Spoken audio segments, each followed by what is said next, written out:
All right, welcome, guys. Today we've got brain-based training with Richard, my nemesis. My friend, the tennis hacker, who seems to every year find new and interesting ways to make a fool out of your host here.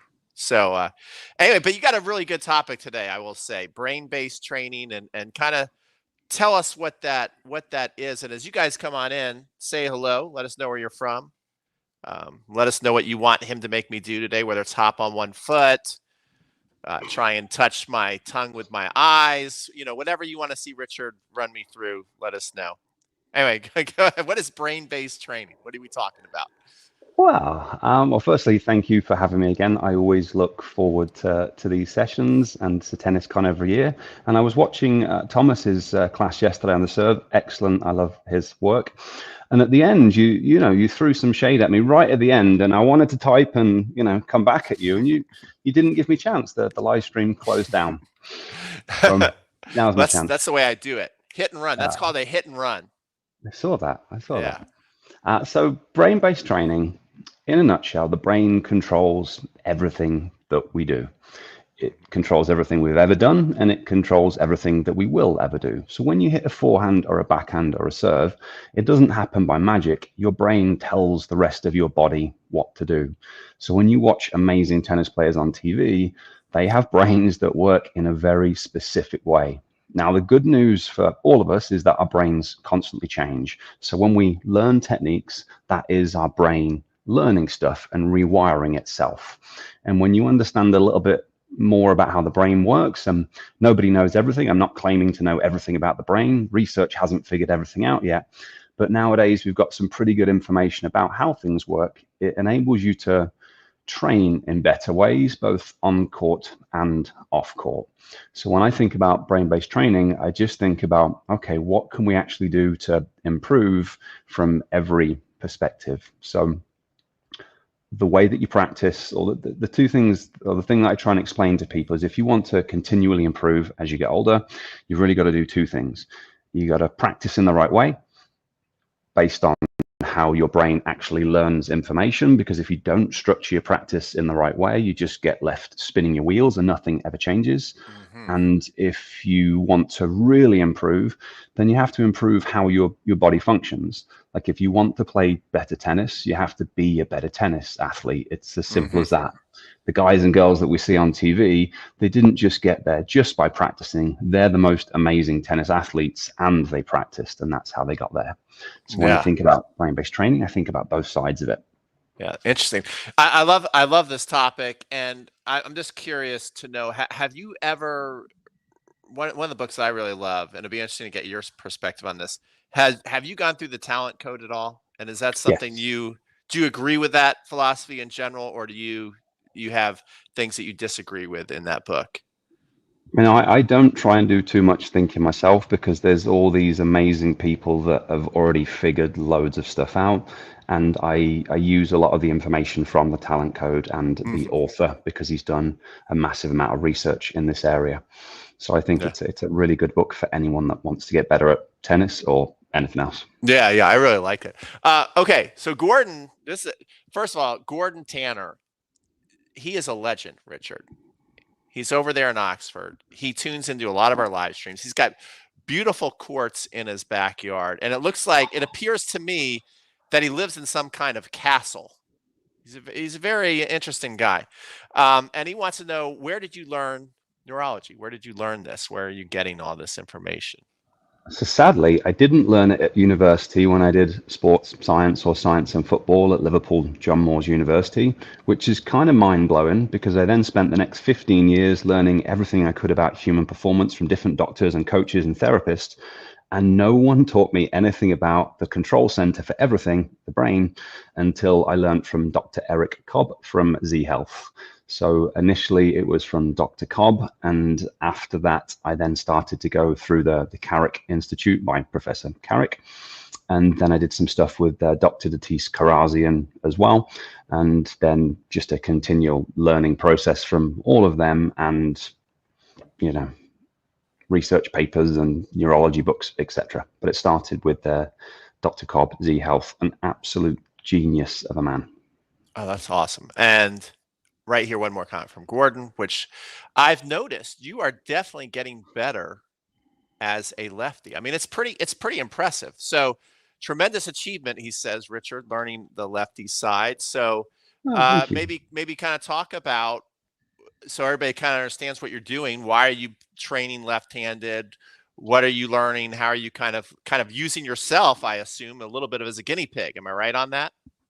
Yeah, I'm learning left-handed because I foolishly thought that mountain bike racing and playing tennis were a good combination, and I dramatically overestimated my abilities on a mountain bike.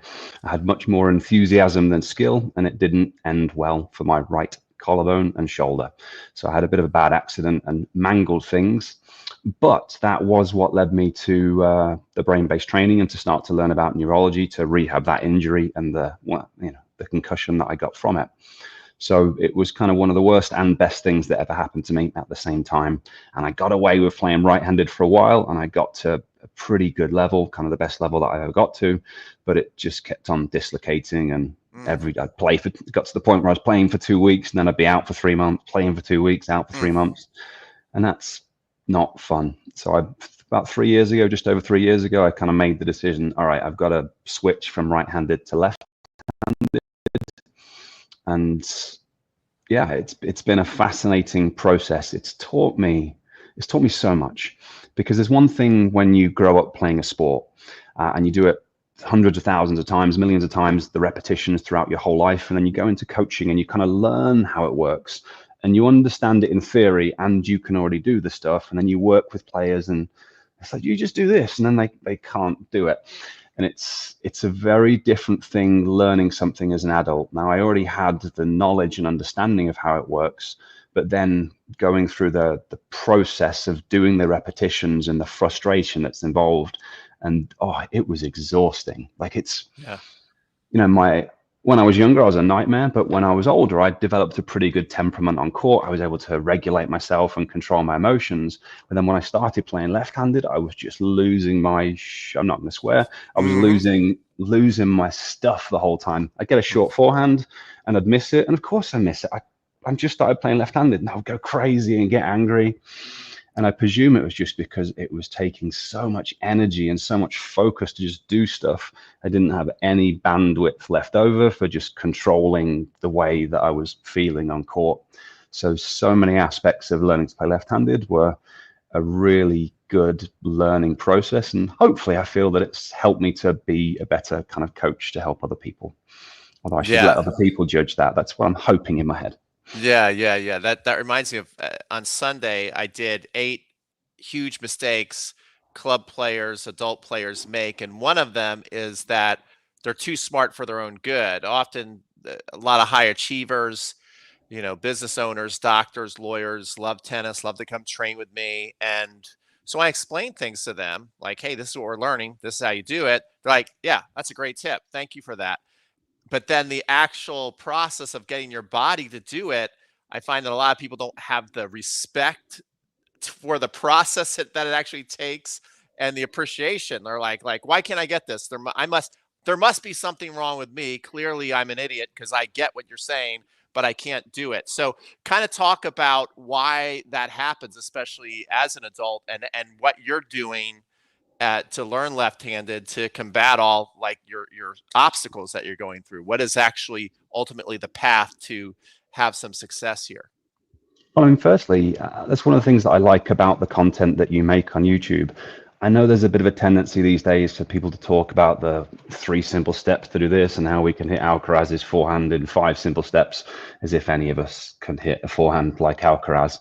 Whereas, I've seen some of your videos where you're talking about it's okay to just block a forehand back. And for a lot of people, you're actually going to be way more successful just blocking a forehand back than trying to do whatever Alcaraz or Sinner does, because it's a much more appropriate technique for your current ability and skill level. So you're going to have much more actual success in terms of placing the ball where you want it and in terms of winning points than trying to learn this theoretically perfect thing that the pros do.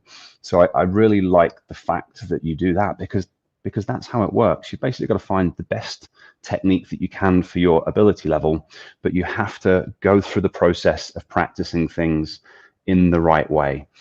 The way I try and teach it to people, you know, rightly or wrongly, is I think about tennis shots as kind of a sequence of events. It's this, then this, then this, then this, then this. And I find way too many people are focusing on completely the wrong thing. So they're focusing on their racket lag, but they weren't even set up in the right position for their shot. And if you take pretty much any player below the 4-5 level, and I would say most 4-5s as well, it's not until you get to the 5-0 level that players have actually got good footwork and good spacing and good reception skills. Below that, the thing, in my opinion, that most players, all players, need to focus on is just reacting and setting up and trying to be set up in the best position possible. Because you see players, they're trying to hit an Alcaraz or a Federer forehand from up there. You never see Federer hitting forehands from up there. Sometimes he's hitting it from there, but he's always in the best position possible for each shot. So like those foundational elements come first, and that needs to be reflected within people's practice, because if it's not, people just get left kind of chasing their tail, trying this and trying this and trying this and trying this, and it never ends up getting them to where they really want to be. And for my left-handed, it was the first 2.5 years were just focused on forehand spacing. Now, you come from, I'm a right-hander. I'm gonna put you in solo layout, so you know I'm not going away. I'm here, but I'm putting you. You got the whole thing. There you go. As a right-hander, you know, forehand spacing, one-handed backhand spacing. So I've spent, how old am I? I spent about 34, 35 years being that far away from the ball when I made contact. So now I've switched to left-handed, and automatically I need to be like a full foot further away. If I'm hitting from an open stance, hitting a higher ball, I now need to be literally 2 feet further away to be able to get the correct spacing on the shot. So although I've done a lot of work in the past on my visual system to get it working, and on my coordination and the things that I kind of help players with, you then still have to go through the repetitions. Just because I understand the technique and I understand what the spacing is, I spent 35 years calibrating. If the ball comes to this side, I turn my body this way and I have to be this far away from the ball. Now I've got to be this far away from the ball. So it literally took me 2.5 years of focusing on nothing else other than the spacing on the forehand. And can I stop you right there? So what specific drills, because I'm sure, first of all, if you don't know, guys, probably like he's saying, almost everybody, if you're under 4.0, and I can say this because I did a clinic at Cincinnati, and just because sometimes you have bad spacing, it doesn't mean you're necessarily a bad tennis player, right? It just means you can be better. And I remember one time we had 24 players, and 22 of them I caught like on video clearly showing their space was off, and there were some pretty damn good players there. So what do you do? What did you do for yourself? You're like, okay, this is a great drill. This is helping me get spacing. This is another great drill. This is something I focus on. My spacing is getting better. Like maybe 2 or 3 things that someone here can take and use. Sadly, I can never give a simple answer. So I think about 3 things that need to be done for most people. The first one is making sure that your visual system is functioning well enough to do what you're trying to do. So when I was younger, I had visual deficits, which affected my spacing and timing. And it wasn't until I addressed those that I got pretty good, like really good with my right hand. But I'd already done that before I started playing left-handed. So I didn't have the visual issues anymore.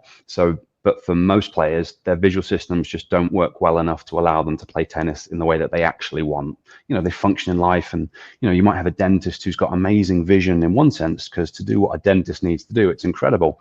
But that's very different to seeing a ball flying at you from 78 feet while you're running and twisting and predicting the flight of the ball. So step 1 is always making sure your visual system's working well enough. But then aside from that, in terms of the on-court stuff, programming in and practicing specific footwork patterns. All high-level juniors practice footwork patterns, all college players practice footwork patterns, all pro tennis players practice footwork patterns. But for some reason, it's really hard to get adults to take the time to actually program in specific footwork patterns. And unless you learn that stuff as a kid, it is not natural. It's just as technical as what you're doing with your upper body and your arms.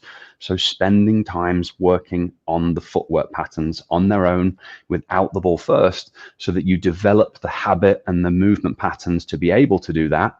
And then step 3, and you can do all 3 of them at the same time. Step 3 is going to be the conscious and deliberate practice of focusing on spacing. So that's where the talent code stuff comes in, the way that you actually practice, the stages of learning. And I've seen Ian from Essential Tennis make some fantastic videos on this, which I love it when he makes those videos because they're really good. But there's different stages of learning. At the start, you have to think about it consciously. So you think, okay, how does this footwork pattern work? What do I have to do with my left leg? What do I have to do with my right leg? And then you try it and you get it wrong, and it's so annoying. But that's the conscious phase of learning. And you basically got to get through at least 1,000 repetitions before you then move to the next step, which is the associative phase. And there's different models of learning. I'm using the most simple one with 3 different phases. But you have to just have to think about it, and you have to kind of do it when you're on court. So now you're out there and you're consciously thinking about the spacing. So the ball is coming towards you and you think, how far away from the ball do I need to be? And then you hit your shot, and then you have to evaluate yourself. Was my spacing good? Was my spacing bad? And if your spacing was good, you go, great job, me. Let's do that again. Think about the spacing. If the spacing was bad and you were a little bit too close, you have to evaluate yourself on that thing. So you have to go, okay, I was a little bit too close. This time I need to be further away. What you don't want to do is go, Richard, you suck. You are a loser. You're too close. You're too close. You're too close. Because you're telling yourself 1,000 times close, close, close over again. You're telling yourself to get closer to the ball. So if you give yourself a positive instruction, okay, be further away from the ball, and then you just do that process over and over again. The intent is to get the spacing, and you have to evaluate your shot on the thing that you're working on, not where it goes. We obviously want the ball to go in. We want to hit an amazing shot. But if my job is I have identified spacing as the thing that I need to work on, it doesn't matter if I hit the ball over the back fence. If I get that spacing correct, that's good quality practice. I've achieved the thing that I'm trying to achieve. And by doing that, eventually it's going to lead to the ball landing in better positions with a greater degree of consistency. So very long answer, but they're the 3 things that I think people can do to kind of fix the spacing. First of all, great answer. Sometimes long is better. You know, I mean, that's the thing that drives me crazy these days. And of course I have to make them, but I really don't sometimes you can do a decent short, right? But I mean, everything's trending towards Instagram shorts, YouTube shorts, and you need to hear stuff like Richard just said. That's why I really do love Tennis Con, is if you have the patience to really understand what he's saying, and then you go apply it, now you have a fighting chance. One thing that I'm just going to add to that, and then we'll come back. I want to talk about how to learn a lefty serve when I want to hear your process for that, because I'm sure that's really, really tough. But another thing, especially on the forehand side for spacing, I'm going to put myself in solo layout, and then I'd love to get Richard's kind of thought on my thoughts. But like he's saying, the appreciation for how far the ball has to be away. And what I tell people on the forehand side is get great with your setup and your offhand. And half the offhand, and again, like Richard's saying, in the beginning, you have to think about this stuff. You have to be conscious. And every time the ball is tracking under your hand, an automatic alarm bell should be going off that you're too close. Like there's even a great drill where people catch the ball and then they hit it. That's good. But to me, that's not even explaining good spacing, because even if you hit right under the hand, if you've got a see, if I look at that, like that looks good, but my racket, you're not accounting for the racket. So what I tell people is the ball has to be pretty far outside of your hand. And I put a tennis ball on the ground and I say, look how far away the tennis ball is from my outside hand. It's actually quite far when you space it out. And just like he's saying, it'd be good. Put a tennis ball down in the beginning before you even hit a ball. Put a ball on the ground. Set this up. See how far it is away. And when you add your step in the ball and now seeing your racket track over the ball, that's how far you need to be away. And the whole process of practicing in a closed environment, from just doing it with the ball on the ground and you're just right near it, so it's not tough. Then practice running to the ball and stopping and getting step in, but run to it like this. Don't run to it like this and then get set up and hit it. You want to be prepared. And then you can even practice, put the ball here and practice getting out of the way of the ball and then creating that spacing. Then a ball machine can feed you very slowly. Then a coach can feed you off the racket, or you put the ball machine on the other side of the court. Then you can rally slowly with somebody. Then you can start doing some directionals. Then you can start playing some points. And the more you start playing your points and everything, the further you move away from the closed environment. I suggest, especially if like winning is important to you, think less about it. Don't put as much emphasis on it, because if you start thinking about just spacing and you want to be the first one to win 11 points, it's probably going to be a disaster, because now that's when overwhelm sets in and frustration. And that's when you start saying, Pete or Richard, you're an idiot. Why can't you get this? So that's just my 2 cents. Thoughts on that, Richard? I thought that was absolute gold information, and hopefully people understand how important what you just explained was. In terms of the structuring. Well, firstly, I don't like the drop the ball and catch it thing, because of exactly what you just said. But I haven't heard anyone explain it in terms of, yeah, if it's going under there, it's just an extra little bit. But I think that's really useful. But then in terms of the structure and the practice, that's basically how I explain it to people. For me, the first one is footwork patterns. So programming the footwork patterns without the ball first, that's like the baseline, because if you don't have the footwork patterns, it's going to be really hard to do it. And then do what you've just said, set a static ball up there to figure out the spacing, move at it from different directions. So what if you're stepping in with a neutral stance? What if you're stepping in with an open stance? What if you're stepping in from an open stance from further away, and an inside out forehand? So kind of do the different variations. And then I love ball machines. Coaches are obviously fantastic for this as well, but I can never find a coach. They're all too busy where I live in Vancouver. So I use a ball machine to feed myself, and then think about it in terms of structured order. And I'm deliberately saying the same thing that you've just said again, so they hear it twice in a row, because it's so important. So I think single feed first. So if I'm working left-handed spacing or whatever hand spacing, single feed first, and it's got to be an appropriate level of difficulty. So that might be a really easy ball, and I just work on that easy ball over and over again until I can get the spacing. And then I work on a different ball that's maybe a little bit more difficult. So the first one might have been a neutral stance ball where I'm stepping in, working on spacing. The next one is an open stance ball, maybe a little bit higher, so I've got to be further away, just working on the spacing. Then maybe I'll work on short forehands, spacing, short low forehands, short high forehands, spacing. So you do single feeds like that as kind of the next rung up on the ladder, and then you start to vary the feed.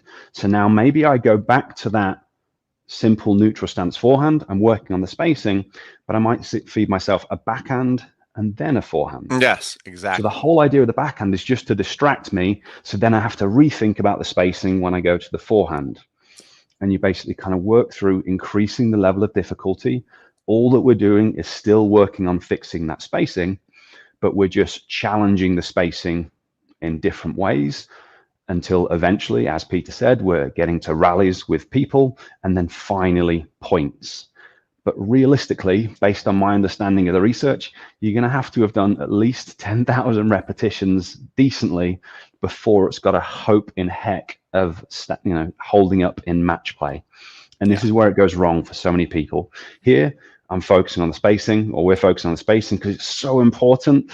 But even if you're focusing on whatever, you still have to get kind of 10,000 repetitions done well before it literally gets stored in a different part of the brain as kind of a movement plan. So now you don't have to think about it. It's just a chunk of information and you can use it at will.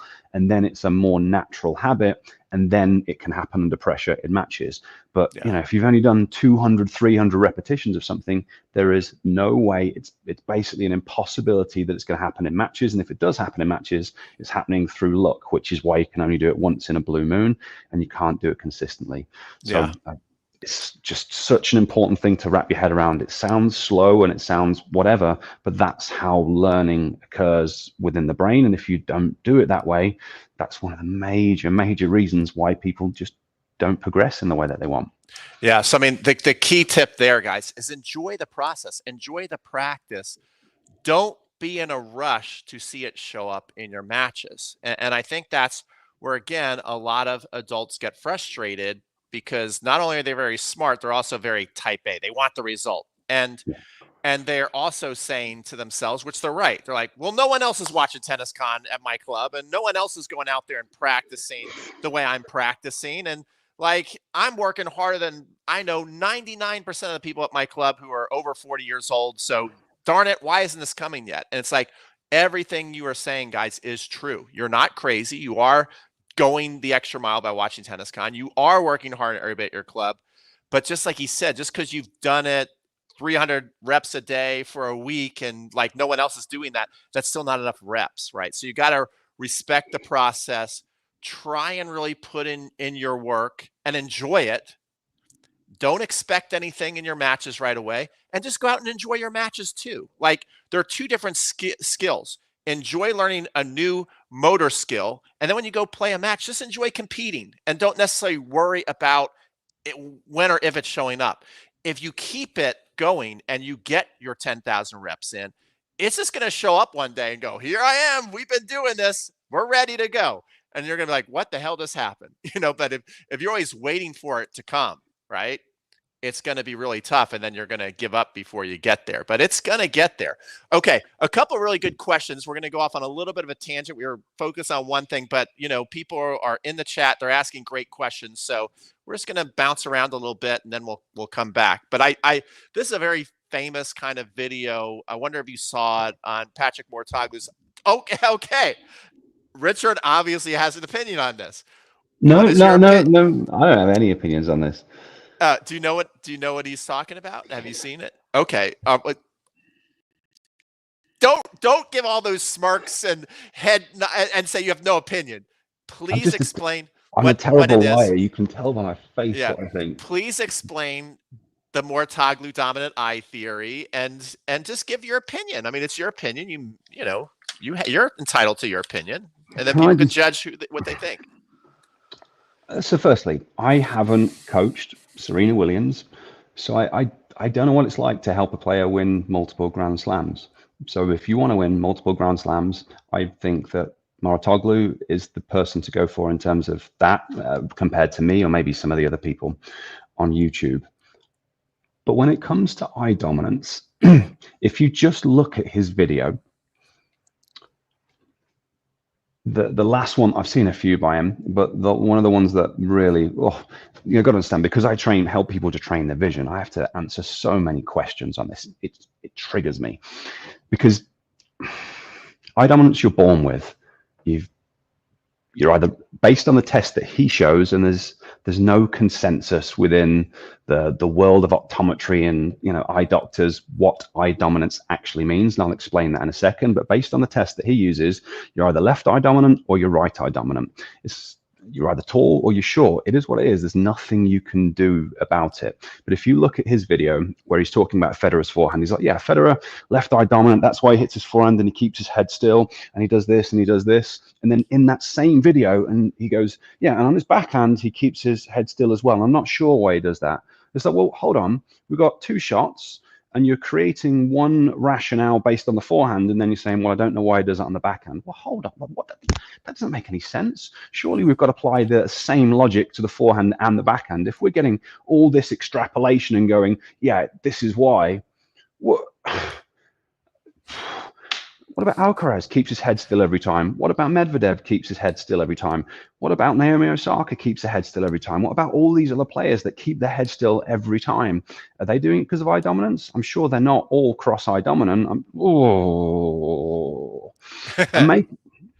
And then we start on footwork patterns. So footwork patterns are based on the ball that you're dealing with. All pro players use very similar footwork patterns on very similar shots. There's kind of slight tweaks, but on those wide balls that are deep, they're all hitting from an open stance forehand, because that's the only way that you can do it. Or if it's really far away, then you're hitting sort of open stance, but a running forehand, and they all do it in the same way because that's the only way that you can do it. So to try and base your footwork patterns around your eye dominance is confusing, to say the least. And then we're going to factor in other visual. Well, we'll start with our neck. Firstly, our eyes are designed to work together to judge depth as effectively as possible, we use binocular vision, which means both of our eyes are camera lenses. They point at the target, and our brain uses both of those images together. And that's how we're able to judge distance and depth as optimally as possible. So you want both eyes looking at the target every single time. And that's where it's really handy. We've got these things called necks that turn, and they allow us to point our head to assist in our eyes pointing at the target. So we've got that side of things, and then we've got all of the other visual skills. So eye dominance, you can't change, or based on that assessment, you can't change it. But then I've got other things that can go on. So one of the assessments that I do with players is for visual suppression, because your brain needs or should be using both images together. But sometimes you get this situation where the brain isn't using one of the images correctly. There's a number of different reasons that can happen, but I have assessed a rather large number of tennis players do the eye dominance. They come to me and say, yeah, I've got eye dominance, my right eye's dominant. But then when you actually assess them, the right eye is suppressed. So with this binary yes or no answer, the brain is using the right eye. But when both eyes are open, the brain's actually taking information from their left eye. So if you're basing decisions around eye dominance for someone who's not even using the information from that eye when both eyes are open, that's going to be problematic. And then we've got the other visual skills. So what are the quality of the eye movements like? Can they move their eyes quickly and accurately in each direction? Are both eyes actually lined up at the target? What about when they move the head? Now the visual system is controlled by the balance system in the ear. Is that working? For someone like me, when I was younger, that was a major problem. So when I was playing tennis, I would get really blurry eyes because as soon as my head starts to move, my visual system can't keep track of the ball. So there's all these things that can be problematic for people and that you can train and you can improve, and it's going to make a massive difference in your tennis. Why focus on the one thing that isn't decided in science anyway, and that you can't change or do anything about? And why would you make decisions based on that on the tennis court? I can't create a rationale of why someone would make so many videos about that when there's all this other stuff that we can talk about where we can help people. Because I see so many players that go, yeah, I can't hit a forehand, or I can't hit a backhand, or I can't do this, and it's because of my eye dominance. I've tested it. So people they think they've got this problem, and it then stops them from doing the work that they need to do to actually improve. I'm going to breathe. So that was a long answer. Maybe I bounced around a little bit. That was very entertaining to watch. I love it. Okay, now here's another one. I don't know if you can help this person, but I think it's a good question. Do you have any tips on how to have more energy on the court? And I mean, energy is an important thing to have, right? Sometimes we go out there, we feel great, and other times we just feel a little sluggish. We feel flat. We don't even know why, but obviously the more everything feels stimulated and the body's moving. So do you have any tips that you like to do yourself or prepare students to have the best performance possible? Definitely. And I'll start with simple and go through to more complex. Simple, go to bed earlier. A lot of people just stay up too late and they don't have regular sleeping patterns. So if you go to bed too late and you don't allow enough time to sleep, then go to bed earlier. Get more sleep, because sleep is, there's only a few things that you can do as a human to improve your performance. You can sleep better, you can eat better, you can, train better, and that's about it. So go to bed earlier. That in itself can make a really big difference for people. The next one I would say is kind of nutrition wise. Make sure that you're fueled properly. Now we're doing well. These long answers are preventing Peter doing lots of terrible assessments that he doesn't want to do. I know. So nutritionally, it would take a couple of hours to talk about it properly, but you want to make sure that you're fueling yourself well. Now that probably looks a little bit different to what most people think, because say when I grew up doing sports science, it was all about having really high carbs, eating loads of pasta and eating those things. Whereas nowadays there's a little bit more information available, and it maybe doesn't mean that. So the first thing I would say is, if you eat loads of junk food, don't eat junk food. If you drink loads of alcohol, don't drink alcohol. If you smoke, don't smoke. Like, do the obvious things. Get most of your nutrition from whole foods. So foods with one ingredient in it. You don't have to be a saint and never eat anything nice again. That's not what I'm saying. But the majority of your food should come from whole food sources. And one of the key things for maintaining stable energy levels is going to be balancing your blood sugar. So for a lot of people, if you eat loads of carbohydrates, you're going to get a spike in blood sugar and it's going to drop. So when it's spiking, you won't be at your best. And when it's dropping, you definitely won't be at your best. You want to keep your blood sugar levels more stable. And generally for most people, what that means is at each meal, having some protein and some fat and some fiber, and then choosing the amount of carbohydrates that you eat on top of it, preferably from decent sources like fruit or rice or something like that. Potentially avoiding other inflammatory foods. Djokovic has got a great book where he talks about two of the main inflammatory foods that he had to avoid, and he's a pretty good model for improving energy levels. He kind of used to really struggle when he was younger. Obviously, he was still a great player, but he was pulling out of Grand Slam matches and things until he removed a couple of foods. So rather than you shooting me as the messenger, I'll let you buy Djokovic's book and read from him, and he can tell you what those are. So they would be the next two. Third, phone. Adults, humans spend so much time on phones, it is ridiculous. And it's a massive drain on dopamine, and it just overstimulates people, and it literally uses energy. When you're looking at brightly lit screens, when you're doing this over and over again, it just uses energy. So instead of doing that, if you just went for a relaxing walk, you would have more energy. So it sounds like a crazy thing, but it can make a really big difference using less phones. And I know this is TennisCon is geared towards older folks like me, but if you've got kids that play tennis, it can be a major one for that as well. And it's just really going to help with focus, concentration, decision making, and all that side of things. And then the next one, and the final one, so it's not such an offensively long answer, is I was a good example. I used to have chronic fatigue for a number of years, so I had a lot of health problems when I was younger, and that's one of the reasons why I spent my whole life learning about every modality I could in terms of human performance. So I had to do a lot of stuff on the insides with nutrition and different things to help address those energy problems.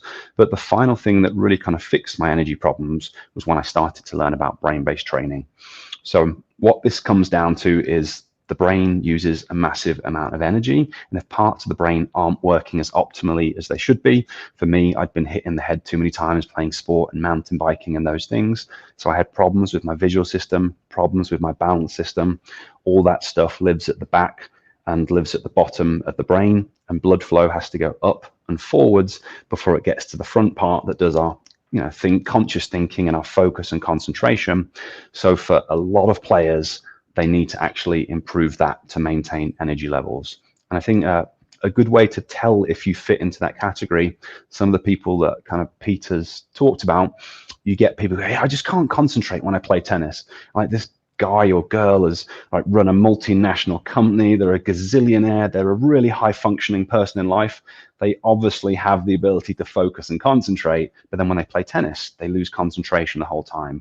When I see that sort of thing going on, that tells me that maybe some of these other brain areas that deal with the vision, that deal with the balance, that deal with coordinating movement aren't working optimally, and it's just burning through all of the oxygen, burning through all of the glucose. So then there's less getting through to the front part of the brain, and they start to get tired and lose focus.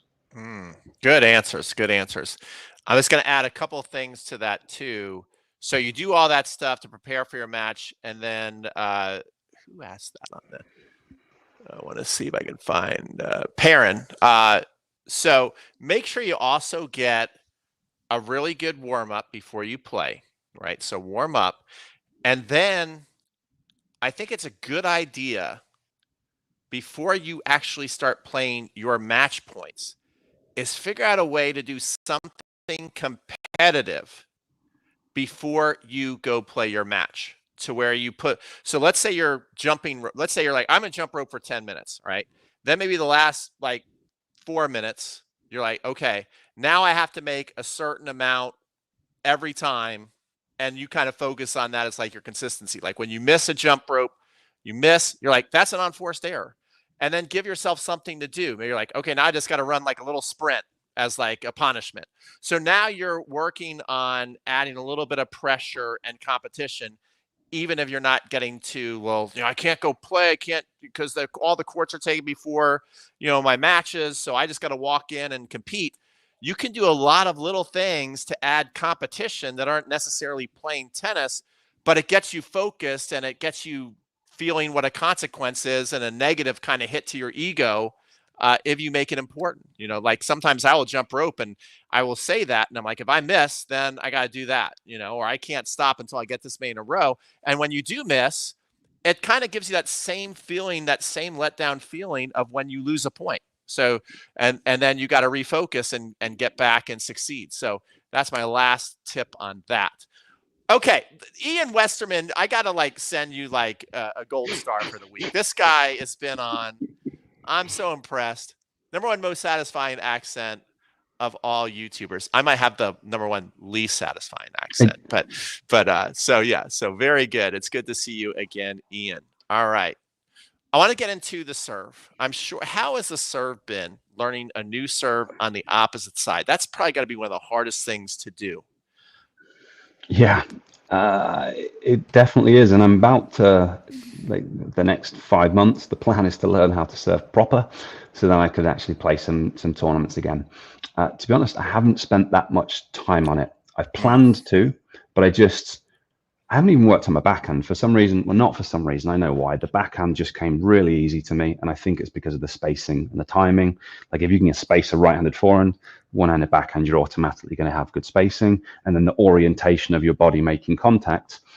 You have to be so much earlier in terms of driving your hip and rotating your torso on the forehand compared to a one-handed backhand. So the timing and spacing was easy. So I've literally spent the whole time just working on forehands because it takes a lot of repetitions. And I dabbled in serving, and the ball toss was, oh my God. Ball tosses are so, I didn't appreciate how good my left-handed ball and my ball toss was when I was playing right-handed because I never thought about it.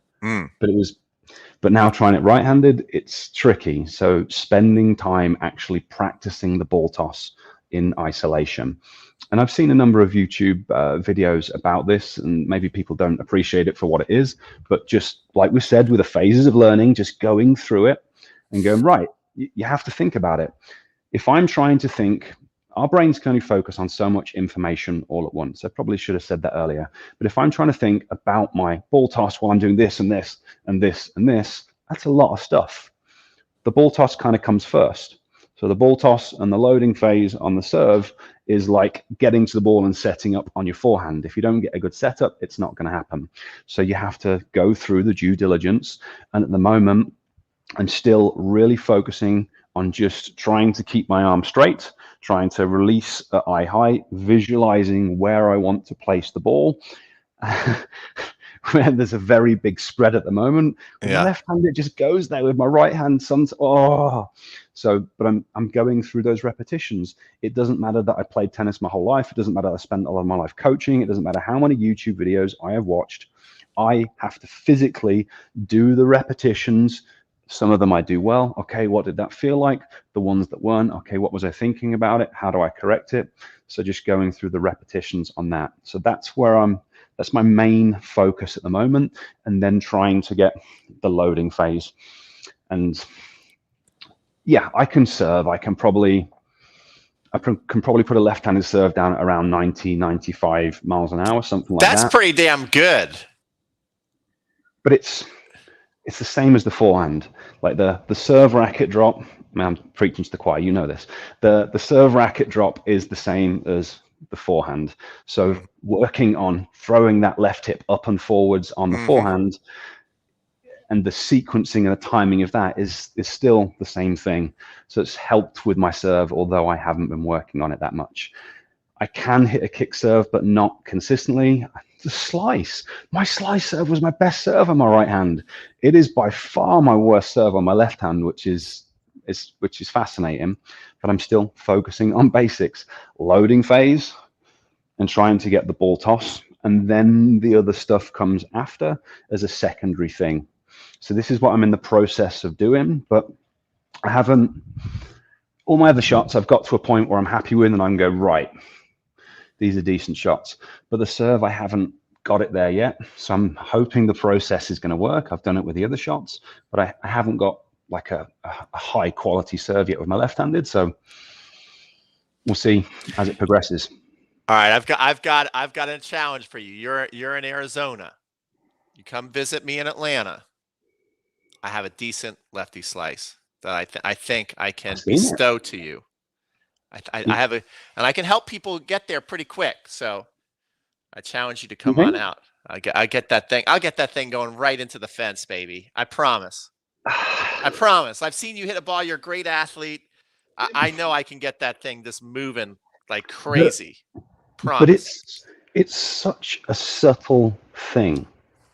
Like it's such a the swing path, the adjustments that you have to make. And I'd love to be proved wrong on this, but as of yet, learning the lefty forehand, I'm not convinced. Like I think some of it is just about the repetitions. You just have to, you have to experience it. You have to do it. And you might be able to give me a couple of tips that are awesome tips. But I had this back when I was playing right-handed. I remember before I sorted out my vision and coordination, I remember working with a friend of mine who was a coach, and I was a grinder when I was younger because I didn't have good enough timing. And whenever I tried to hit with power, I would just miss horribly. So I became a grinder. But I was working with a coach, a friend of mine, who's trying to help me hit attacking high forehands. And he's an amazing player, no issues with this sort of stuff. And he was telling me what to do, and I couldn't do it. And he was telling me, and I couldn't do it, and I couldn't do it, and I couldn't do it. And he thought I was disrespecting him and not listening to what he was saying. And that wasn't it at all. I just couldn't do it. So I think although coaching tips can be really important, some of it's about just getting the repetitions done, but then also the body functioning well. Because one of the big things that I've had to do on my left side is get the tendons strong enough to handle playing tennis. So the tendons in the wrists and in the forearm to hit a high level forehand, it took me 2.5 years to get the tendons strong enough to be able to handle it, and to handle a proper racket lag on the serve, and to be able to externally rotate my shoulder properly and to handle that sort of load. It took time. Well, first of all, you're going to get no argument from me because you see what you do to me every year. So I understand the appreciation of repetition and the idea of like, I'm trying to do it. I swear I'm trying to do it. So I get all that, but I still got an open invitation, buddy. Got an open invitation. Well, I will gladly take you up on it, but can we also do some in-person assessments while I'm there? Because we're not going to get around to them today. That's going to be even more embarrassing, but yes, I will do that. I will do that because people really enjoy that. People really like seeing me look like a fool. And but it is one thing I've been open about. I'm like, I don't know why I joke about it. I'm like, I should not be a good athlete because I'm telling you, if you're going to play basketball and I'm not, you know how humble I am with all the stuff you put in front of me. If we're playing basketball, you better pick me because I can shoot. You know, I'm a pretty good tennis player. I was pretty good at baseball, but all the stuff you run me through, I like literally cannot do it. And it's so frustrating. And I'm trying harder trying to do your stuff than I am on all the other, fields. Like I'm trying way harder to do what you're telling me to do than if I were, doing anything with a racket and a ball or whatever. So I definitely appreciate the process. So, as my mentor would say, Dr. Cobb, one of my mentors, is like the best athletes are the best compensators. So at the moment now, I'm going to say you're a little bit older now than when you learned to play those other sports. So potentially when you were younger, you did have a lot of function in these different areas and it's just deteriorated a little bit. So if you didn't, then there's going to be some stuff that you do always really terrible. well. Always really? Terrible. Okay, so I want to get to this before we finish because you're right, we're kind of running out of time. And one thing that I noticed, and I think you also spotted, and I think you ran an ad on Instagram, if I'm correct, but I have noticed that Iga has picked up a lot of what you have talked about, where she'll lay on the ground and someone's like running something over her and she's practicing moving her eyes back and forth and all that kind of stuff. So kind of talk about, do you know anything about who her coach is or where she found this? Did she find it from you or is this a coincidence? And tell everybody what she's doing and why is she doing that? So I can't speak, well, I mean, I've got an idea of what she's doing.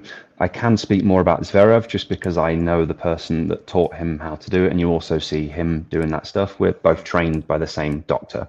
So Zverev, when you see him doing it, is doing exercises that he's tested. And this is one of the things that I teach people how to do. You basically, because of the way the brain works, you get really fast feedback. So you can do an exercise and you can immediately find out whether it improves your function. So he will have tested those vision exercises that he does to make sure that it improves his balance or improves his coordination or improves his range of motion.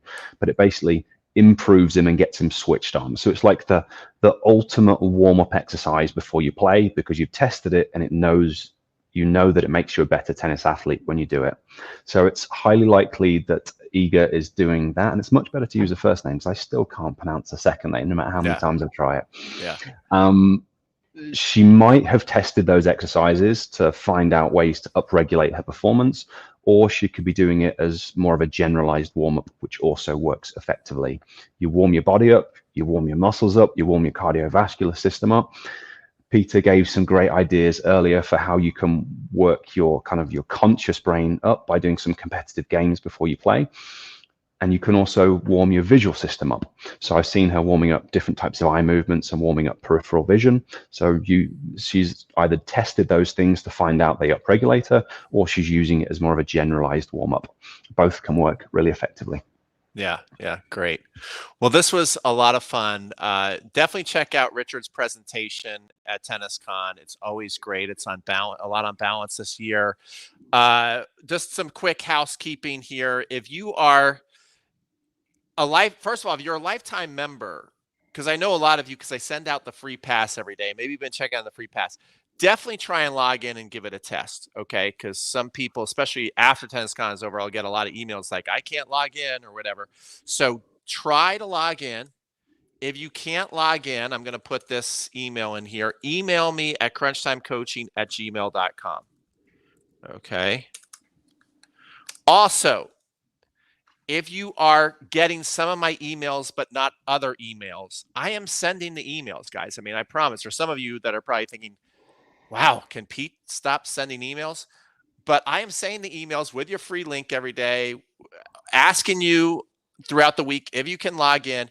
If you're not getting some of those, it's because basically companies like Gmail and Yahoo and everything, they're trying to protect you, even though they're not protecting you, because most people get mad at me when they're not getting their emails.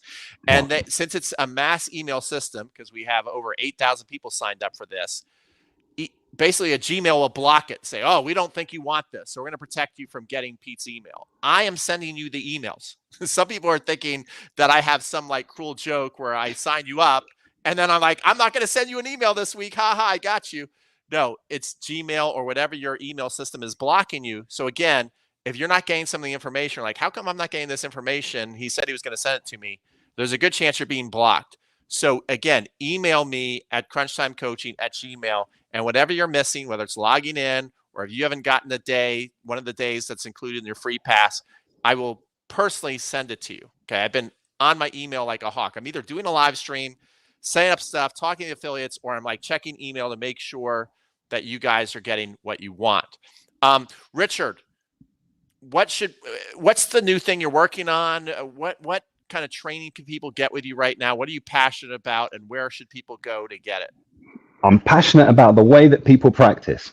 They should go to, I've been running some challenges recently, and I've got another one coming up soon. I don't know the exact dates off the top of my head, but if you go to neurotennis.net/challenge, then you can sign up for the next challenge. And basically what I do in those challenges is I go into way more kind of depth than what we've just done there. So day one, I kind of talk about how to structure practice and kind of give more details and explain that side of things. And then for the rest of the week, we basically work on brain-based training. So day two, we do some assessments to find out what's going on visually, coordination and balance. And then day 3, 4, and 5 are about training and improving things. And I find that most people that come on them were able to improve their visual acuity, their balance, and their coordination during the sessions. So that's what it's all about. And then you leave with some cool stuff that you can work on. Obviously, I have a program that I work with players via. I'll tell you all about that on the challenge. But you're welcome to join or just work on the stuff that you learned for free. So that's the one, neurotennis.net/challenge. Okay, cool. And maybe as you get closer, if you want to come back on and we could do another live stream, go through some stuff, send people the link so that they are more aware, top of mind, so they're ready when it comes out. You're certainly welcome to do that. You're welcome. I always kid Richard that you know, he gives me a hard time and I don't like it, but he's actually one of my favorite interviews and one of my favorite people in the online space. It's true. It's true. So we need to set up a mutual embarrassment session, don't we? I can come and do the assessments live with you, and then you can all laugh at my slice serve, and we can both be humiliated at the same time. I think that sounds like a perfect plan. All right, guys. Hopefully you're loving TennisCon. You need any help, email me. Definitely follow Richard. He's got great stuff. Your YouTube channel, if you just go to YouTube and you type in Tennis Hacker, I'm pretty sure you're going to come up with a lot of cool videos. Okay, so great thumbnails too, by the way. I wish I was more focused on my thumbnails, because whenever I see a lot of your thumbnails, like, that guy's killing me on the thumbnail. Way better thumbnails than me. Good job. I love your thumbnails. Thank you. I try. So you must be the one person that's watching those videos, and that's good. A lot of people watching you. All right, guys. Take care. Have a good one. We'll see you all in the next video. Thanks, guys.